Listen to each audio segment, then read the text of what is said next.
Thanks, folks, for joining us. Our speaker today is Elizabeth Funk. She founded DignityMoves, as I'm sure you all know, an NGO that works to end this issue of unsheltered homelessness by focusing on interim housing solutions. She's going to talk a little bit about that today. DignityMoves has done some fantastic work with temporary housing communities in areas like Santa Barbara and San Francisco, helping to build portable, lockable, single-room units that are set up like village communities. And I'll show you a few pictures because they're quite beautiful. This is from the Santa Barbara location. Quite lovely. And Elizabeth was just telling me about which manufactured tiny home manufacturers they rely on and the fact that she's got a list of them. So as you can see, they have community spaces, they have nice electricity. Obviously, they have showers and restrooms and electricity and all of that, air conditioning, community spaces, offices, computers, all of that for folks so that they can make this just a transition into more permanent housing, more permanent part of their life. And you guys also have, I really hope, Elizabeth, you also talk a little bit about your partnership with other agencies, because we have a lot of partnerships going on with behavioral services, but it sounded like, based on what I read, that you guys really have this kind of trifecta, or, with 10 or more different agencies that are really helping you, including Doctors Without Walls, which is an interesting kind of entity to read about. So I was pretty impressed with the list of agencies that are providing support to you guys, or you at least liaison with, to provide people with this interim housing. So with that, I'm going to shut up. I'm going to stop sharing my screen. All right. Yeah. I'll share mine. Okay. Great. Well, thank you very much for having me. And let's see if I can pull up this PowerPoint. There we go. So DignityMoves was started a couple of years ago, and really the idea is that, as you mentioned, there's a full spectrum that is needed in terms of housing. And in my opinion, I kind of feel like there's a missing rung on the housing ladder, where there's really nothing that's permitted and quite frankly legal that's in between a tent and a studio apartment. And unfortunately, those permanent apartments and permanent housing are costing us, in the big cities, $800,000 a room, and they take 5 to 7 years to build. And so, I have become concerned that our cities, particularly on the West Coast, have been focusing what are pretty substantial, enormous homeless budgets, all on building permanent housing for everyone. And the downside of that is that, my calculator breaks when you multiply how many of these people there are that are waiting for permanent supportive housing and what it's going to cost to do that. And the net result is that, you build a building with 100 units. So 100 lucky people get, a nice apartment, but the other 90% are languishing on waiting lists. And when somebody becomes homeless, their alternative is they sign up on a waiting list, and then they go try to find a shelter. And those group shelters are just so unattractive to a lot of people, particularly people who experience trauma, that they're not willing to go. And that's how we're sort of creating, I think, and we are perpetuating this problem of people being on the streets. And so we set out to build what I think of as a bridge between being in the tent and being successfully placed in either permanent supportive housing if you need it, or affordable housing that you can afford. But there's nothing really in between.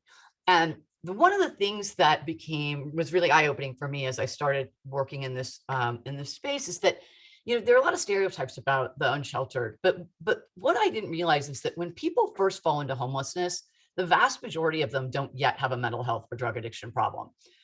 30 days after being on the street, and first of all, they've had a lot of trauma. I mean, certainly they're drinking too much, or they've had a horrible, experience with their spouse or something.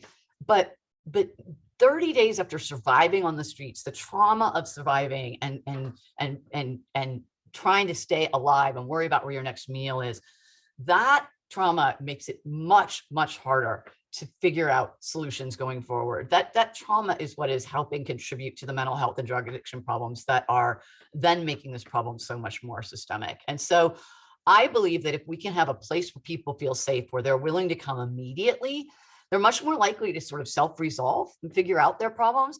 And some percent of them are going to need to move on to government-supported, permanent supportive housing, but a lot of them won't. And I really believe that it's kind of about believing in people and not starting with the assumption that they're not going to be able to self-resolve and rebuild their lives. Start with the assumption that if they're in a place interimly first for the 6 months to 2 years, and try and see if they can get back to self-sufficiency. And it's really kind of about believing in people. And so that's where we were kind of calling it interim supportive housing. Functionally, it's what you and I would call shelter, but I don't like calling it shelter because shelter has the stereotype of these sort of mass buildings with bunk beds. And it's also very impersonal. This is way more than shelter. This is about support. And so it's an interim place to come for, a period of time. In clinical terms, we call it and get stabilized, right? And we learned in 8th grade science that when you're in fight or flight mode, your brain has trouble focusing on higher level things. And you need to have a chance to feel safe, take a deep breath. In fact, my dad told me I should name this organization A Deep Breath, because that's really what it is, right? It's a place to come in and regroup. It's also, quite frankly, sort of a sorting mechanism. It's a place where we can come in and assess what needs you have and where the right next step is for you. And so it's a place about rebuilding lives. And the most important thing, as you mentioned, Tara, is that it is not about the roof. The roof, and quite frankly, more than the roof, the door that locks, that's the enticement. That's what gets people to say, okay, I'm willing to come out of the encampments. Instead, it's not a group shelter. I'm willing to come. That enticement is certainly valuable and it has very important humanitarian, benefit in its own right. But the real reason is so that we can then start to wrap them with supportive services like the agency that Kathy runs and all the rest of them. It's really much more about that.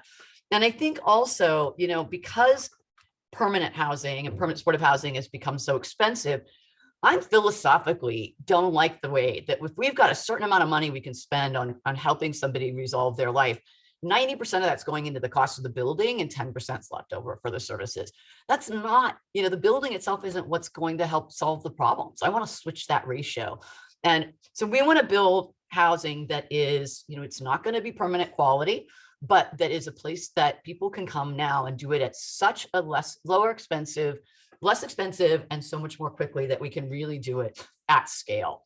And as I mentioned earlier, I believe this is sort of a fiscally responsible investment, that it's, the cost of keeping people on our streets between emergency room visits and encampment sweeps and lost visits far outweighs the cost of investing in interim housing. And I always want to say that investing in interim housing isn't also, not instead of permanent housing.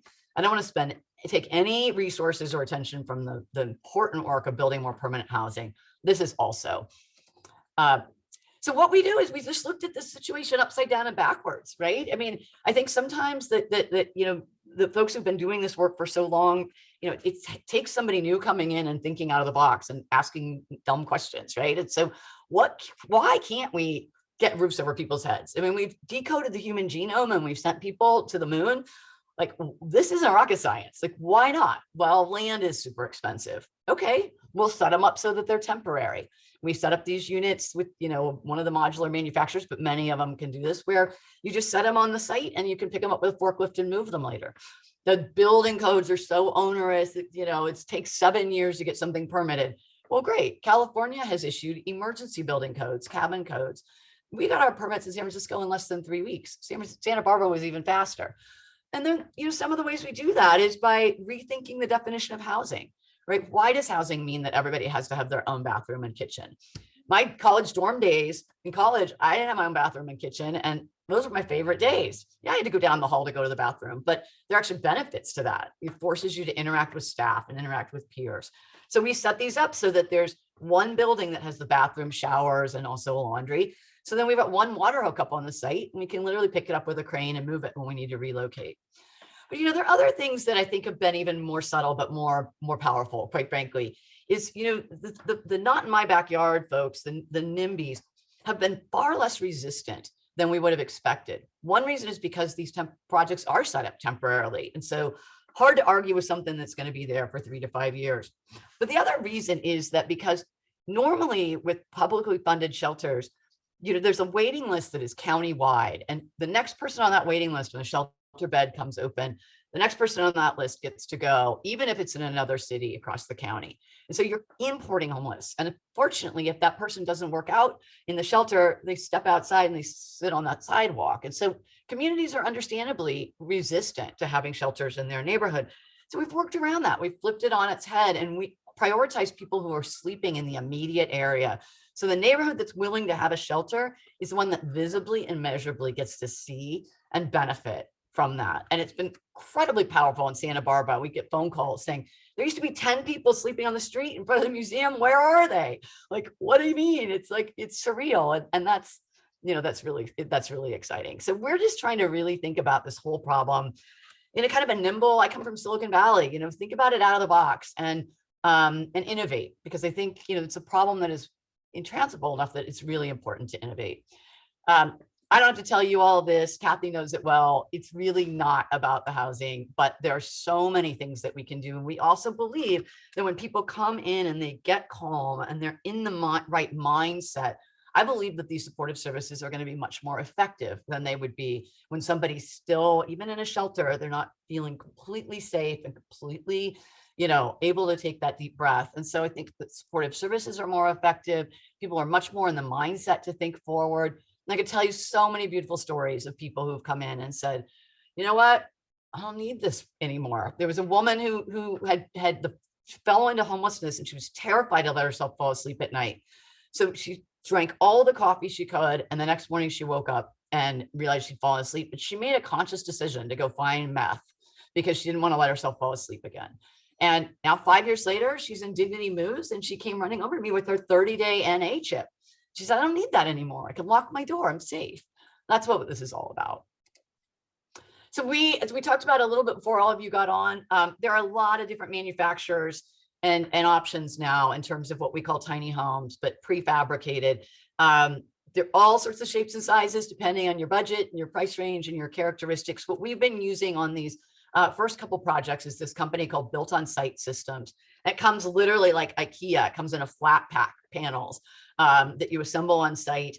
And they're very inexpensive by the time you assemble it, and also do a community that's got a dining building and a bathroom building and case manager offices and computer labs all in. It works out to sort of $40,000 a room. But these rooms are so portable and so durable that their life expectancy is 20 years. And so, it really works out to nothing, $160 a month per unit. What I thought was interesting is people think, oh, it's such an indulgence to give everybody their own room. Well, we looked at the cost of building the navigation centers in San Francisco. The cost per cot is twice what these are. So it's actually a lot less expensive, and people are willing to come. So I can tell you more about the manufacturer. I know you had some questions about the different options, but the good news is, because of the California backyard ADU laws and movement, this industry is burgeoning. There are tons of different choices. So happy to help you think about the pros and cons of those. We talked a little bit about this. This lock is the most important part of the whole thing. I spent an entire weekend looking around online and picking locks because I really do think it's the most important feature of this whole thing. But, people can bring their pets. They can have privacy with their partner. They can, the most important things, they don't have to worry that their stuff's going to be stolen. It's really a psychological game changer. And we find that people are willing to come. When I measure my success metrics for our organization, my number one is the fact that in the past, if you go out to an encampment and offer somebody a bunk bed in a group shelter, you're lucky if 1 out of 10 will take it. So far, nobody's turned down a DignityMoves. That acceptance rate is the criteria that I define success. So, and then handing over a safe space to the services agencies so they can do their magic and do it more effectively, so that they can have their success metrics, which is helping people return to stability, whatever that is defined as. So a couple quick shots of the projects that we've done so far. We mentioned downtown San Francisco, 33 Gough Street. There's 70 rooms here. It's a vacant parking lot owned by a private developer who's going to be developing this city college building into housing. 100% funded by philanthropy. That's the other nice thing. And we can talk about the funding mechanisms, but I do feel like, the cost to build these things is relatively speaking so inexpensive. There's a really nice way for philanthropy to contribute to the buildings, something they can feel and touch. And then that allows the supportive services budgets to be provided by the city or the county. Now, most private philanthropists will say, we don't do capital because they're thinking that it's a $70 million building. Well, not when it's $50,000. All of a sudden, investing in capital becomes an appealing ask potentially for donors, and we can put their name on it. well, you can sponsor a room, sponsor something that you can be really proud of. So Santa Barbara project is 35 rooms in downtown, right next door to Morgan Stanley. I mean, really right downtown, but it's 2 blocks from State Street. And we've got, I think, 95 people on the wait list for those 35 rooms, which is just really heartwarming. So this one was funded as a partnership between the county and philanthropy. We paid for half of the upfront with philanthropy, and the county contributed half. There are lots of different models which we can talk about funding options. We also, for more permanent projects, Project Home Key, which is the state's funding source that was designed to buy hotels that we'd used during COVID, but nothing in it said it had to be hotels. So I helped Life Moves, a services agency in Silicon Valley, do a Home Key funded project in round 1 of Home Key that was done with modular. And so we're replicating that here with DignityMoves. We've got a project in Roanoke Park that's going to be opening in October with 60 rooms, and one in the city of Alameda that's going to be 47 rooms and is opening on March 1st, hopefully. So those are some of our more permanent projects. Again, different manufacturers. So in this case, Factory OS out of the East Bay, out of Vallejo, is building the units for Alameda. The ones in Roanoke Park are Connect Homes, which is a company based out of San Bernardino. Lots of choices. So this is our little brag page. We are, our first couple projects are up and running now. And so we are starting to get a lot of cities calling. It's really exciting. And I think it's particularly heartwarming to me to see that cities now, for the first time, are starting to get really serious about addressing unsheltered homelessness.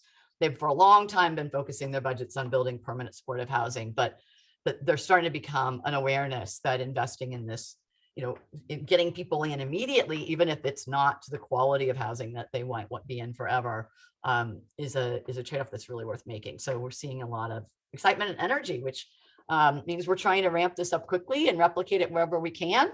And we would love to help in the Tahoe Truckee region if there's interest. So that is my little overview, and I'd love to sort of stop rambling and open it for discussion. Great. Thank you so much, Elizabeth. Can I ask you, in terms of convincing developers to maybe allow these on the land while they're waiting out here, as I'm sure you've heard, it can take like a decade to get permanent housing built. So what are the kind of perks that one can offer to developers to convince them? I mean, do they get any kind of rent? Do they get anything from the county? Yeah, so I mean, you're exactly right. And I hate to say this because they hate me saying this, but in this particular instance, the long entitlements process becomes our friend. Yeah.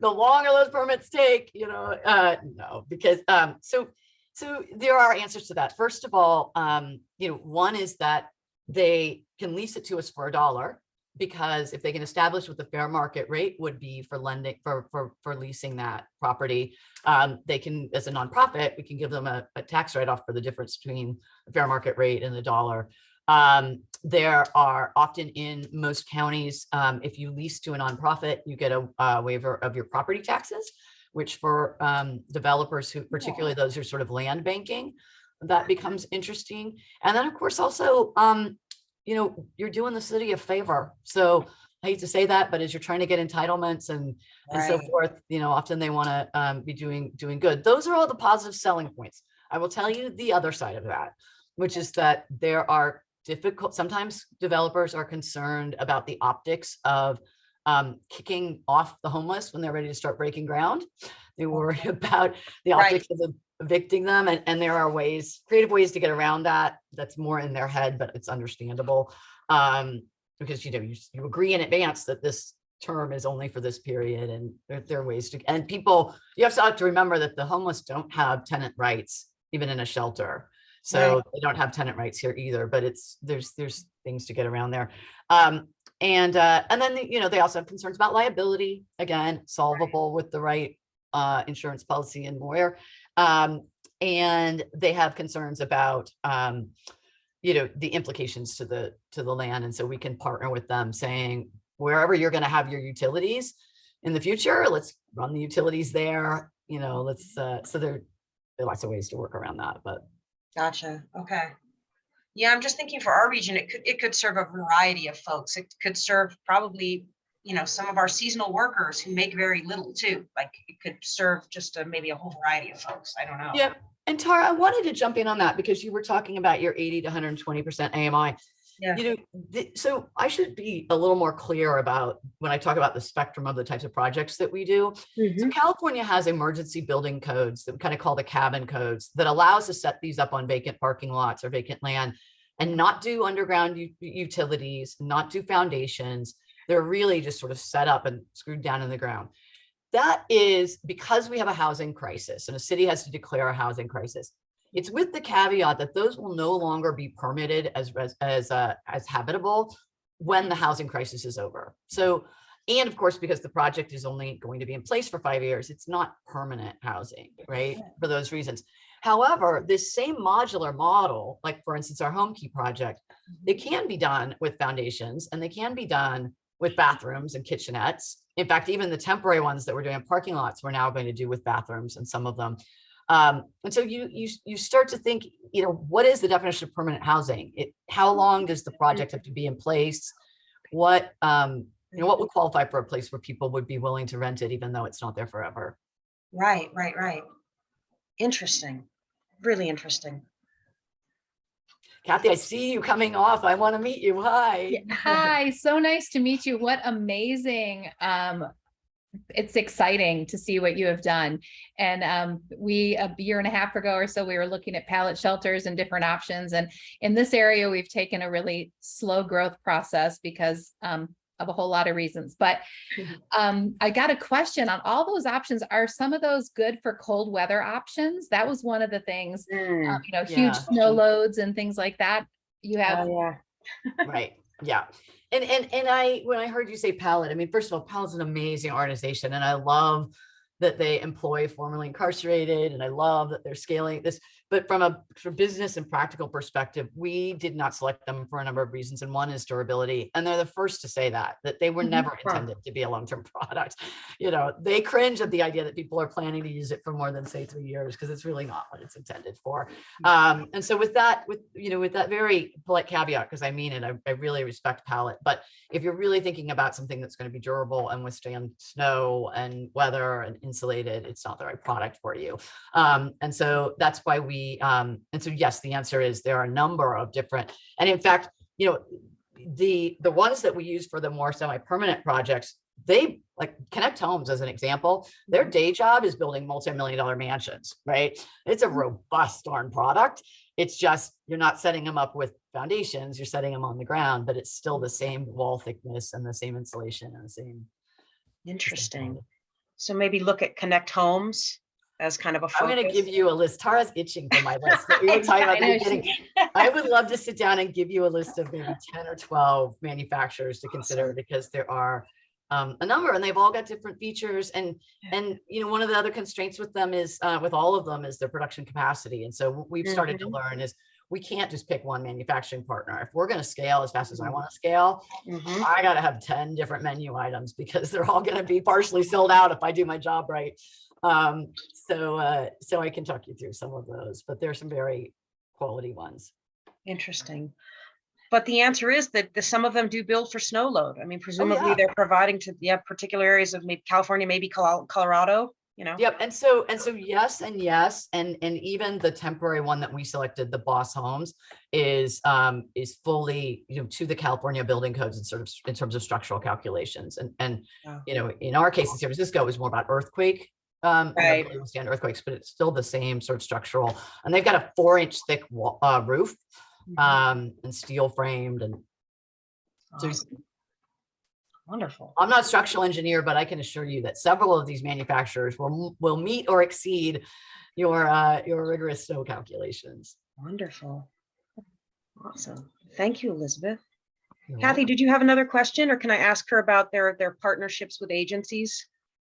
Let me ask one more quick question. Yeah. The other thing I'm thinking of, and Tara sort of alluded to it, is when we talk about a homeless population here in Truckee, Tahoe, there's a portion of them, we'll say 45 people, that are chronically homeless, that have been homeless a long period of time. And then we probably have equally as many, if not more, although there's not an accurate count by any means, of folks that are homeless because they're living in their cars. And so they're our workforce. And so for what I hear you saying is that depending on the funding you get, whether it's, would require different things. If it's home key, it's probably focused more on the chronically homeless type layout, but you could do something that does cater up to somebody who's going to be working a full-time job and just they're homeless because they're living in their car.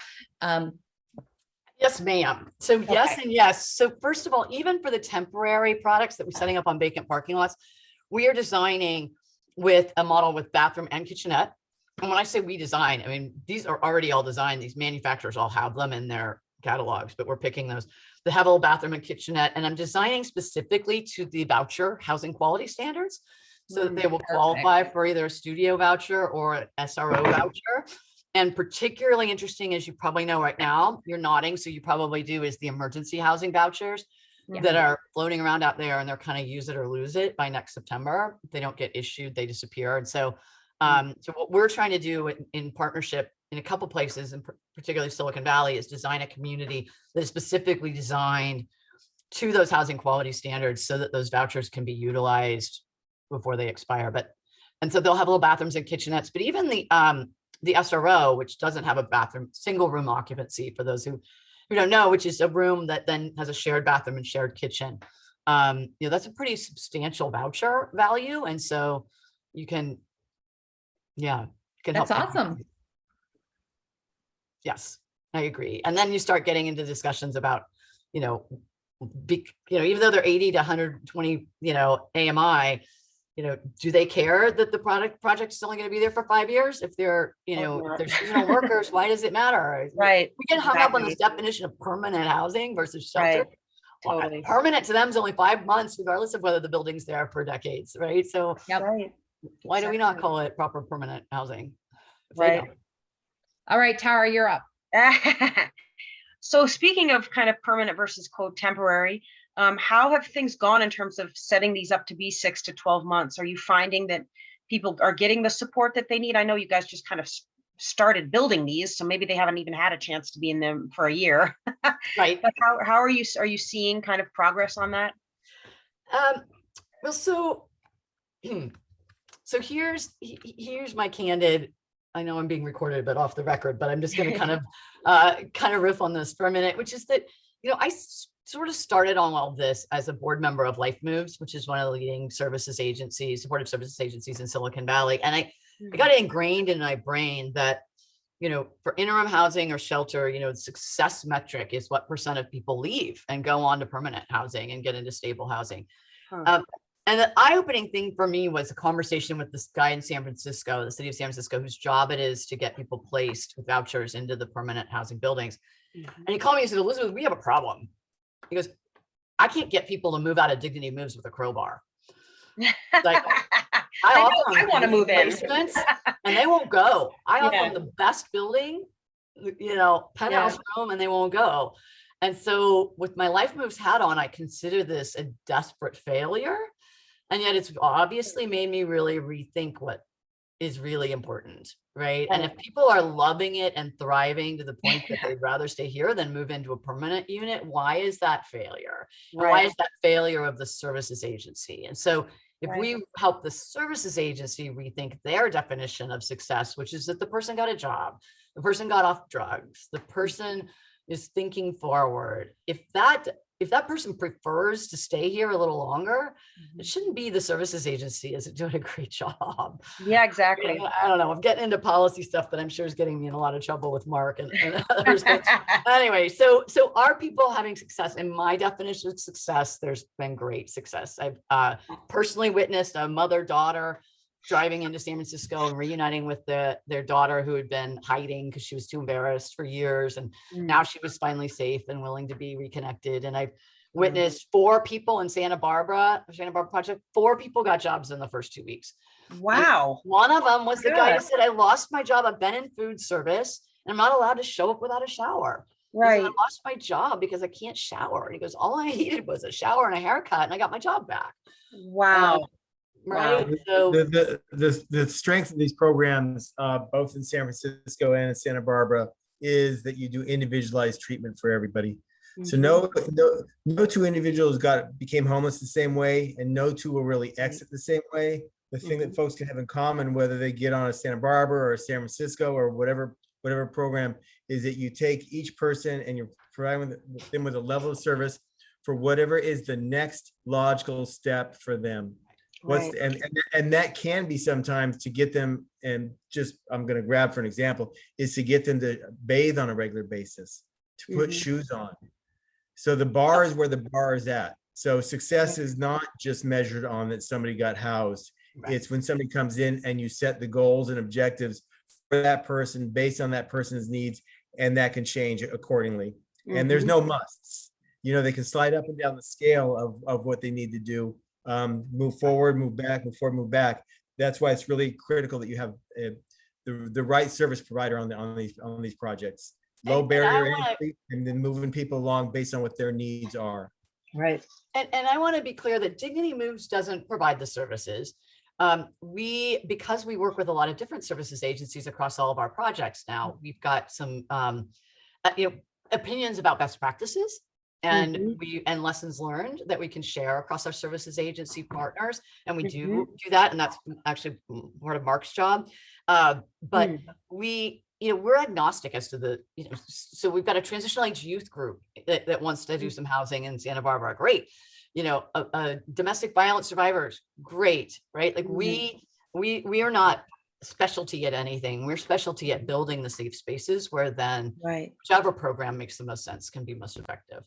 And I want to step back for a second. We were talking about the snow load and the capability there. So I sent a text off to our friends at Boss Cubes about snow.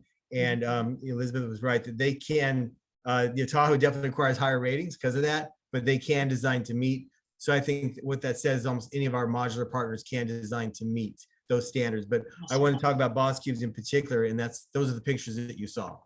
Gotcha. You're right. Yeah, that's great. That's great. So in terms of kind of working with all of these different entities, did you find that this was kind of a willing partnership that you all were able to set up? Did you find that instead you kind of had folks saying, well, we really can't take on any more work than we've already got? Like, how did you set up these kind of case management relationships and kind of get all of these volunteer groups, Good Samaritan, Doctors Without Walls? How did you get them to buy in and kind of spend time with the folks who live in your communities?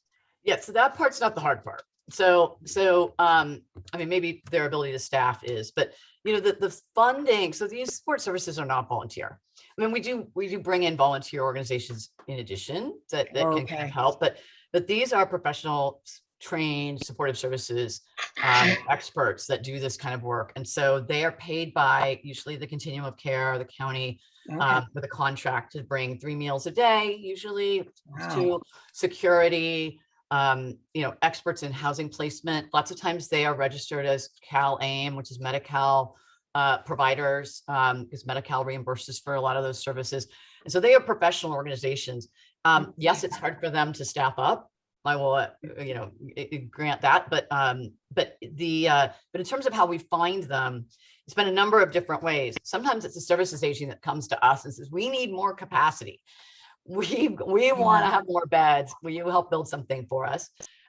Sometimes it's the other way around, where a city like Roanoke Park says, we want to apply for a home keep project. We don't even have a shelter in our city. This will be the first shelter ever. Therefore, we do not have anybody who knows how to run a shelter in our city. Will you help us? And so we brought in 3 different organizations from the region, introduced them to Roanoke Park and helped run an RFP, and brought new services agencies in. And then sometimes it's stitching together a few. So like in Salinas and Gilroy, there are a couple of services agencies, none of which really have, the bench depth of expertise. But if we put a couple of them together, so we help, do that. But none of them are volunteer. Gotcha. Okay. And then the ones that don't have the capacity and say, I can't, I don't have the time, don't reply to the RFP. I see. Okay. Okay. That's helpful. Thanks, Elizabeth. Yeah. Danielle with AMI Housing, who works with Kathy's group, has a question. Go ahead, Danielle. Thank you. Thank you so much for this presentation. I've been like jumping out of my seat with excitement for all of your amazing ideas, and we'll definitely be sharing this recording with the rest of my staff.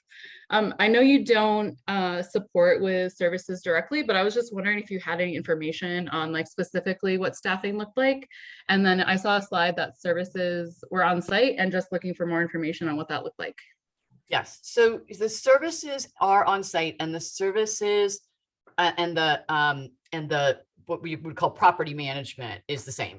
So the agency that is operating the site is 24/7 staffing, not necessarily 24/7 security, just to be clear, which is sort of always a misnomer, but somebody's there 24/7, and so they are responsible equally for keeping the site maintained, hiring janitors, whatever, as well as providing and ensuring the case managers and the sort of whole program. And again, it's going to vary based on the project type. So for instance, if we're doing a project with the hospital system, Dignity Health, that case management and support might look a whole lot more like respite care. Whereas you can also design a project that is more for people who have recently fallen into homelessness, where it might be much more lightweight case management and might be more employment placement and those sorts of things. But this is a place where Mark has come from a long career in supportive services. So Mark, do you want to speak up at all about how you do those plans? Yeah, no, thanks. So are you talking more about what staffing ratios are in your question? Yeah, I was just curious. Elizabeth kind of answered my question. It sounds like direct service staff during the day and security at night, perhaps, is the typical model. Yeah, but it's also, when you talk about security, that's not a mandatory thing. What's absolutely imperative is that you have 24/7 coverage. So I would always err towards, when setting up a program, that you have 24/7 staffing. Every area is different. You really don't need security if you have the right type of staffing, because then what you have overnight, when you can have somebody in crisis or something can happen, you have one of your staff members who are a trained case manager that's on staff. So the word security we kind of use a little bit too easily. Security is not a requirement. It's staffing that's required. And it's always better to have case managers, resident managers, whatever you want to call it in terms of your staffing. So 24/7 staffing and security is not something that is absolutely mandatory. Again, it depends on the area and what the clientele you're working with is. Okay. Right. And can you speak more about it sounds like you have a best practice ratio, perhaps? Yeah, I mean, again, that's so varied. If you're working with a transitional age youth group, you probably want to have a 1:12 kind of ratio. When you're working with and I hate to say this, but the general type of population that's homeless, a good ratio is about 1:17. And that kind of both, keeps things safe. And it's also the right caseload, because on a caseload of 17, you're going to have some folks on that caseload that need a lot of time and a lot of attention. And so some folks that are self-motivated and can get a lot done. So a good standard practice is about 1:17 of a qualified case manager, not just a 1:17 of staffing. Right. And then you guys mentioned best practices for each program. And could you say more about like what you give to each program, about like low barrier services and what you guys recommend for the program? Yeah, I mean, you really want to kind of go with a program that the barrier to come into one of the units is low barrier, where you don't set a lot of guidelines around you can do this, you can do that, because that really kind of repels people. And that's why people don't go into traditional shelters. So you have folks come in and you have a very strong assessment tool to determine what somebody's needs are. And then you have the individualized treatment that you set up based on those assessments to get people moving forward. And again, what we find to be most successful is you kind of have some musts, but those musts are what you develop as a staff, and you kind of talk about that in your internal meetings with the folks that you're serving. You set the bar where it makes sense for them, and you celebrate all their little successes. And as you clandestinely are leading them towards that path to get a voucher and towards permanent or stable housing. So it's really, so the magic is individualized treatment. So just with the caveat that what Mark is describing is amazing lessons learned from his experience, like at Life Moves, and but there are lots of different models. I mean, like we could do what we're doing equally for Salvation Army, which requires variety, right? I mean, so it's sort of hard to say what's the right way to do it. You need to sort of start with what the goals are of this particular project. The nice thing about having small and variety of projects is you can have each of them be different, right? So you can have one that's a sober, is focusing on sobriety, and another one that is focused on women only, right? So the service provider best practices, depending on the use case, varies widely. And where the strength is, regardless of what your population is, it's about individualized treatment. That is the best evidence-based practice I've ever worked with. Great, thank you. Do most of your sites allow alcohol, out of curiosity? Again, so totally gonna vary in your answer. So far, yes, all of the service, and that is a policy that is set by the services partner, the services agency partner. So we don't, we don't weigh in on that. That is generally housing first, low barrier. And so yes, as long as laws aren't being broken, but often it's not on site. They've all got a different ways that they have policies about it. In San Francisco, yes. And in our Santa Barbara project, no. Okay, thank you both so much. All right, Thomas, go ahead with your question, and then Christina. I have a couple of quick questions. Sure. I got a little lost on your 5-year comment that it's only going to be there for 5 years. Okay. That to me means that you won't have a need in 5 years. No. So Yeah, I so threw that out a little too quickly. What happens is we borrow a parking lot or a vacant site for as long as we can have it. And so the San Francisco project, they told us 18 months. Luckily that got extended by another year. The one in Santa Barbara is where I kind of spit out 5 years. The downtown Santa Barbara one, we're earmarking about 5 years. Some will be longer. In some cases, for instance, in the project in Santa Maria, we're telling the community 5 years, because if we tell them it's gonna be there longer, there might be more pushback. But assuming things go well, they will likely let us stay longer. But in all cases, it's distinct from building a permanent building that's there for 50 years. So I use 5 years as sort of just a shorthand. Because I think that would be a hard sell to the community. But anyway, that's just my thought. In Truckee, I'm up at Truckee with Kathy and Danielle. Well, I would foresee a need, if you have a one bathroom facility and one kitchen, for overhead canopies, so that when it snows and pours, you're going out. Have you considered that and what that's all about? Yes, so far our environments have been more worried about the blazing sun. But yes, we do have canopies, and we would obviously redesign depending on what was. So that would add to the cost of what we were doing and make it a little bit more permanent than just temporary, because it would have to hold the snow. Right. Okay, thanks. Haven't gotten to that design challenge yet, but I'm sure we will. We Go ahead, thought about it. Christina, did you have a question? I did, but Thomas, are you done? I'm sorry, I thought you were done. Yeah, okay. Well, I'm sorry, I'm Elizabeth, finished. thank you so much for this presentation. It's great. I love so many of your little talking points are so great. Even your little comment slide was great. I love that no two people enter homelessness the same. But my question is kind of following up on Thomas's. I'm curious, is there like a pipeline process for identifying sites that could come next, or how, knowing that it's so temporary, how does that look, and knowing there's such a high need? Yeah, so yes, I mean, it's happened lots of different ways. Often it's something like this, where people will reach out and say, we heard about this, will you talk to us about how we might do one in our community? But generally what happens if it, is, I'm really generalizing, but often a community will come to us and say, we've got a couple parking lots that we know you could use, that we are, the government owned, likely don't have plans for them in the near term. Would you help us? And so it often comes that way. Sometimes it's the reverse, where, for instance, in San Francisco, I'm out trying to find, parcels to recommend to them, saying, what about this one? What about this one? And in those cases, it takes us a lot more legwork to go try to find private developers who might let us borrow land and so forth.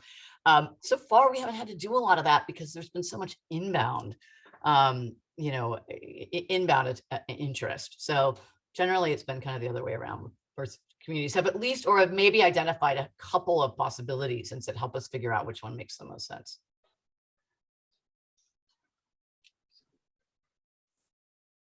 Thank you. That's just so awesome. There's so much buy-in. It's been amazing. I mean, it's been shocking to me how easy, like I really had expected so much more pushback, but I mean, to be blunt, there are lots of other drivers to this, right? So I'm sure you're familiar with Martin versus Boise, the sort of landmark lawsuit that's one that you don't really like to talk about, but in honest actuality, it's one of the big drivers here is that a few years ago, some homeless advocates sued the city of Boise, Idaho, and said, you should not be allowed to enforce your anti-camping and anti-sleeping laws. It shouldn't be illegal to do something that you can't avoid. And that went to the Supreme Court in the Ninth Circuit and was upheld. And so the cities in these West Coast states are at risk of being sued if they break up encampments and don't have sufficient interim housing. And so to be blunt, places like Montecito all of a sudden really want a shelter because they don't want somebody sleeping in front of Nordstrom's. And so it's, the negative side of the coin for why this demand is being driven. But, I feel like regardless of the motivation, it's still ends up in the same result, which is that cities are getting serious about building housing and building it fast. Right. They Right. don't get sued when they're breaking up encampments, which they're doing anyway. And then, there are other drivers, like for instance, hospitals are not legally allowed to discharge people in California if they don't have a place to go, and can be fined pretty heavy fines if they do. And so hospitals are really interested. That's the negative side of the reason. But on the positive side, they're also very, interested because they realize that people being on the streets is a huge driver of emergency room visits and a big determinant of health. And so there's a whole bunch more interest in both systemically governments and hospitals and so forth, and a whole lot less resistance from the public because, quite frankly, for the first time during COVID, people were allowed tents. And so homelessness all of a sudden became so much more visible. Everybody in San Francisco was like, oh my God, this problem's got so bad. It hasn't got any worse, you just see it. And so all of a sudden, communities are starting to think, wow, it's better to look at this with a fence and a nice gate, and people are showered and they've had a meal. So I'm less worried that they're desperate and going to mug me, all those ulterior motives. But the result is the same, that all of a sudden people are a lot less opposed in the NIMBY vein.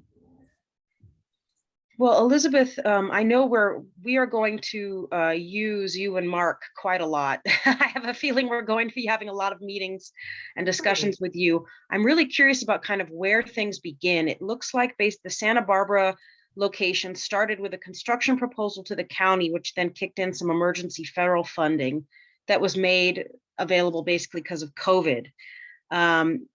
So yes and yes. And okay. So first of all, there's no standard answer to that. So generally the process is that if you've identified a location that you think would be appropriate, and I say appropriate, I'm going to look at Kathy, because this does not mean way out in the, the middle of nowhere. As we know, it needs to be where there's public transportation and where they're going to be, access to services and the things that they need. But, an appropriate location, then what we can do is go figure out how many units would fit there. And, we work with you on what, you want the site to be and what you want it to deliver. One thing that we don't do is we discourage you from having it also serve as a walk-in center. Again, when you get to the NIMBY pushback, if you're going to have people coming and going for daytime meals or whatever, the neighbors understandably are going to be really resistant to that and make it hard to get the project done at all. And so we encourage you to do walk-up centers and everything else somewhere else. But so we help figure out what it's going to look like, and then we figure out what it costs. And then, as I said, let's just look at San Francisco as an example. It costs $2 million to build those 70 rooms, and it's $2.5 million per year to do the services. So the per year services is the heavy lift. And generally governments do have money for those. That ongoing money comes year in and year out. Lots of times it's called something different, ARPA, CDBG, whatever. But, the services monies are there. They just don't have the upfront money. And so, but it's not a heavy lift, both in terms of philanthropy. And yes, there is a lot of government money that's now coming down the pipe that is that we can use, ARPA being one of them. And so we help you think about that funding. But honestly, I think you may also just find with your community foundation, you may find philanthropy is There you super go. willing to, to step up and pay for the units if in exchange, the city or the government will pay for the ongoing supportive services. Interesting. Okay. There's And- another source. yeah, There's go another source of funding that you might want to keep your eye on. That it's going into round 2. It's called the Encampment Resolution Funding. Now, up in the Tahoe truck area, you may not have the traditional encampment situation because of what the weather is, but it's a very pilot program, and they're very flexible. So I can send you the link to the website. That second round of funding, it's going to be another, I think, about $50 million. Wow. And they did, in fact, and then one of the projects that we are looking at up in Eureka is utilizing the encampment resolution funding to do a project with us. So Tara, I'll send you the link, and it's something for you to keep watching for that funding to come out, because they're pretty creative in what they will in fact fund. Wow, that's awesome. We can also get really nerdy on funding sources, but one of the things that I'm spending time on as well is that, if your philanthropy isn't ready to be truly philanthropic, we can also structure it where impact investors will pay to construct the site up front, and then have the city or county pay back over time, sort of a lease to own, like the Best Buy refrigerator. But because most communities now are starting to feel really comfortable that those annual recurring monies are coming, and if they're already paying for 3 meals a day and supportive services, if they're already paying $40 a night per head, make it 50 and let the services agency pay us rent, and basically have have private funding facilitate that. And then, of course, you can have your services agency apply vouchers and reimburse from CalAIM. And so there could be lots of different revenue sources that we can help the services agency come up with to pay back a lease. So awesome. When you talk about numbers that aren't daunting, it's fun to get creative. It's actually not all that hard to raise a couple $1 million if you put on that. That is wonderful to hear you say, Elizabeth. So in terms of starting to move on a particular area, by the time you're working with an entity, they've already basically pinpointed where they want to work with you, basically to put various units, right? You've never kind of come in and tried to help figure out a good spot. Oh my gosh, yes, we have. I'm spending a lot of time with Santa Barbara right now with our land search database tool. And so, yes, we can help you identify vacant land. I mean, where I would start is municipal owned. So it'd start with the city and the county, most likely more the county tend to own a lot of land. I can also send you the link to the state's excess land database. The state of California has a law that if they own land or Caltrans or any that isn't being utilized, it has to be offered for low-income housing development. Oh, And wow. the guy who runs that program described it as it's like a mouse going through a boa constrictor. Those projects are starting, but they're really slow and they're coming along slowly. And so that program is that if a low-income housing developer wants to develop a project, they get $10 million and they get the land for free, assuming that they can prove that they've got their whole financing stack. And it often takes them 5 years just to come up with a financing stack, much less to break ground. So the state has told us if there's anything on that list that you want in the meantime, have at it. So there are lots of different sources, and certainly the same policy, even though it's not law, but counties and cities also know if they've got excess land, they're required by law to notify and say this is excess land. Right. And they usually auction it off. And then that developer takes 5 years to figure out their funding, and it takes another 5 years to break ground. So, the county should be offering that to you in the meantime. So we can help you get creative about where to look. Awesome. That's great. Well, thank you, Elizabeth and Mark. Tara's got a little one who's hungry. Sorry, little tangent in the background. Thank you, everyone. Well, does anyone else have any other questions for Elizabeth before we break? I just had one more quick question. Sure. Of the projects you've done, I know you talked about maybe you'd have one that was transitional age youth, one that's sober, one that's women only. Is there a creative way to do a few of those on one particular site with sectioning pieces off? Probably. The Life Moves Mountain View project, we did 88 individuals and 12 families. And so yes, there's a lot of creative. The way we kind of at least positioned it was that the individuals tended to be, we were prioritizing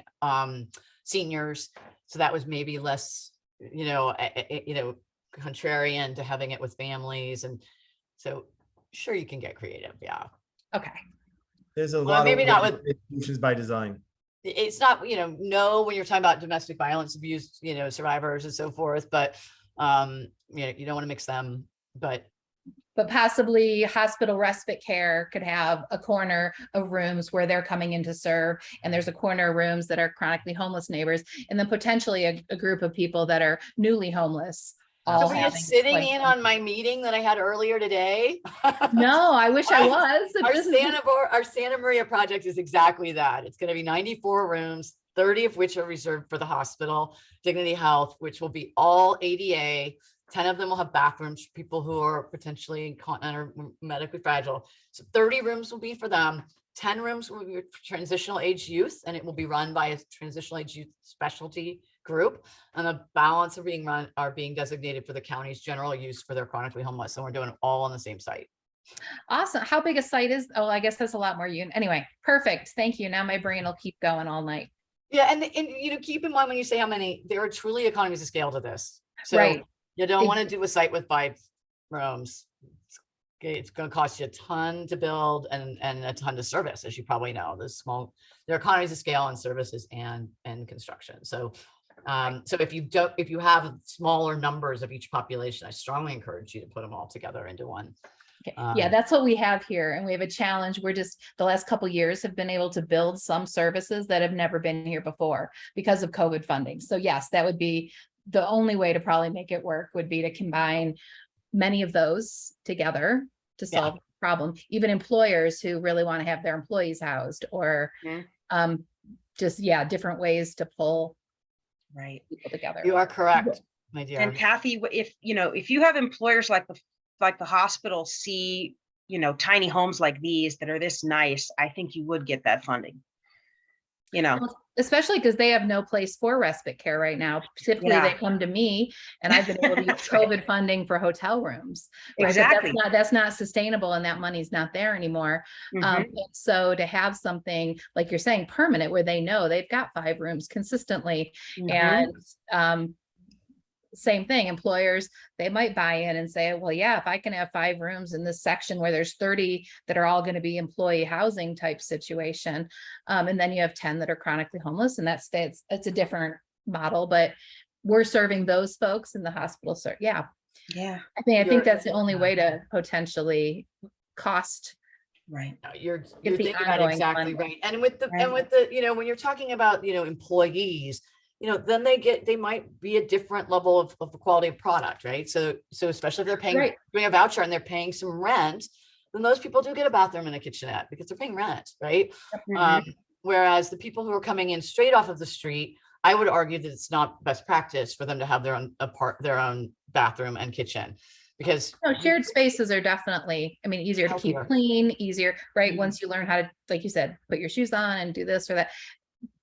It's more cost effective to do it with the shared spaces. Well, yeah, but also the services agencies would tell you that it's really not healthy for people to be able to lock themselves in their room and not come out for weeks, right? So not to come out to eat, not to come out yes. Staff, yeah. And so when you're first coming in off the streets, to have what we call an SRO, where you have to come out if you're going to pee and eat, and then but then if you're paying rent, then you have a little more ability to do your thing. Wonderful. I can tell Kathy and I can finish each other's sentences. Gotta get you guys together. We're gonna be friends, girlfriend. Yay. I need want you to on be my at that team. dinner table. That sounds fun. Yeah. Can I ask a quick follow-up? You mentioned the economy of scale. What is best practice? What is sort of like that ideal number? Is it 7? Our project in Santa Barbara is 35 units. Okay. I would not go over 100. It becomes unwieldy. There are exceptions to that. But your neighbors are going to start getting madder and madder if you get to a very big number. What about minimum though? Is there like a certain number that you recommend going? Don't go lower than? I would. You can do whatever you want, but it's just going to get more expensive per unit, right? Because there are costs associated with, you're going to do grading and if you're going to do permits and all that stuff. So I would shoot for a minimum of 20 or 30, but there's nothing like legislated about that. It's just, I was just curious of what you've already figured out. You're clearly very smart. I've done a lot of work on this. So, Yeah, okay, thank you. nothing hard and fast. Well, Elizabeth, thank you so much again. I'm sorry we've kept you after. No, I love this stuff. So You're kidding? helpful to like My talk to you pleasure. about this. We are going to stay in touch with you. I Great. want that manufacturer's list. Okay, well, let's do this, Tara. Seriously, it's Yeah. not like I'm withholding. It's like I would rather just talk it through with you. Okay, great, Especially great. because, to be completely blunt, like, you know, if there's things I don't like about them, I don't want to put that in writing. Like, I'm trying to figure out how to Absolutely. publish this and make it available without saying these guys didn't deliver, and these guys, you know. Right, So, right. So let's just sit and talk about what what kinds of things you're looking for, and I will, of course, hand over. I've got their catalogs and all this stuff. I've been pulling it together. I've been meaning to publish it, and I just don't know exactly how to do it. But I've got a little folder of everybody's catalogs and floor plans, and I can send you that Awesome. for sure as a starting point. That's so great. That we so appreciate you giving us your time. I know Kathy and Danielle, I would imagine, are maybe going to want to talk to you more, pick your brain about things. And then I would also like to get you on the phone, maybe with Placer County, to talk through this fire suppression thing, because it's holding everybody up from getting these things just put out on the land right away. Because we just went through housing code amendments so that people could put out tiny homes right away on land to get housing in, and we've got this kind of barrier in the ordinance. So it would, and I know they're open to it. So Well, you guys have had your fair share of wildfires, so they're absolutely, understandably jittery. right. So we start from the point of empathy and understanding where they're coming from, but you know, it does kind of come down to calculations. I mean, if your fire marshal gets out of emotional mode and you know, actually looks at it, you know, functionally, I mean, you can prove to them, from a calculation point of view, that these things will not, you know, you've got a 2-hour window, 2-hour fire rating, and, you know, so forth. So we can talk through that. It is still, unfortunately, there's those emergency building codes, Appendix O of the California building codes, are silent on the topic of fire. It leaves it totally to the discretion of the fire marshal, whereas most other things are not. We're actually working with the state. They've asked us for suggestions and modifications. So there's Appendix O, which we will include, because I feel strongly that fire is one place where the fire marshal, especially if it's a fire marshal, doesn't really understand this new model, you know, may use their discretion way too far on one end of the spectrum, and so but I can also send you a video of the blowtorch being on this material for 5 minutes and the thing doesn't even heat up. That one's pretty convincing with fire marshals, but so is the, you know, sort of a composite material is made of and all the rest. Awesome. I think you'd be surprised I was surprised that just a lot of folks just don't know what's out there, aren't aware that these products are out there. And so they build in these requirements to, you know, assuage the community and get it passed by the Board of Supervisors and all that, which totally makes sense. But it's also just, we've got to just bring in experts to let them know these products are out there, because honestly, they don't always know. In all fairness, 2 years ago, it was really just pallet. And it's one of the disservices the pallet, you know, unfortunately, is that their product is highly combustible. And there've been a lot of high profile fires where pallet communities have gone up in flames. And so I don't blame the fire marshals for being spooked, but they're just kind of assuming that that all are the same. Yeah. Right. So there's been a lot of innovation with these things in the last couple of years, is what you're saying. Okay. So that's really where, and that's where we come in, because that's really our job, to kind of do that outreach and bring everyone together. So that's awesome. Thank you again, Elizabeth. I want to let you get on to your life. One more quick question. Oh, go ahead. Okay. Have you by chance worked with a company called West Face Partners? And no, I don't know that one. Maybe I'll send it on over to you via email. He's a local business owner. And he's somebody that we sort of did a dream project together, and he also uses manufactured home type properties, and he's lived here in Tahoe for a really long time. Okay. Interesting. Here, he's one of the manufacturers. He works with a company that does. Yeah. Yes. Okay. I'm here. And so this website here, I think I got it right. westfacepartners.com, www. Oh, so he's more like the developer. So he's, I guess you would call him the developer, but he's got his partner that does the designs. And we had it was a year, I'm looking back at my emails, and it was at December 2020 that we had our last meeting and sort of like dreamed up a project. Wow. That's great. he was introduced to me by Shauna Doherty. Will you all? Oh, yeah, know him? okay. Awesome. Anyway, Okay. I'm just curious. Who Yeah. knows? It's great Nope. to see this innovation. It's really exciting to see innovation and people interested in helping. So Well, and how successful you've been at doing it. I mean, yeah, that's amazing. Thank you. 'Cause there's lots of it's the right walls, like, place at the yeah. right time. We can only be successful because all of a sudden communities are starting to be open-minded about doing this kind of work. right. And when you're not the first community, it really helps, right? When you have all the successful places, and other people stepping up, and now you know the potholes and the reasons why to throw out there. You got it. It's wonderful. Thank you so much. You're for welcome. Thank being you, here Elizabeth. today. Thanks for having me. Thank you again. Thanks, everyone. Again. Bye. Good evening. Bye. Bye.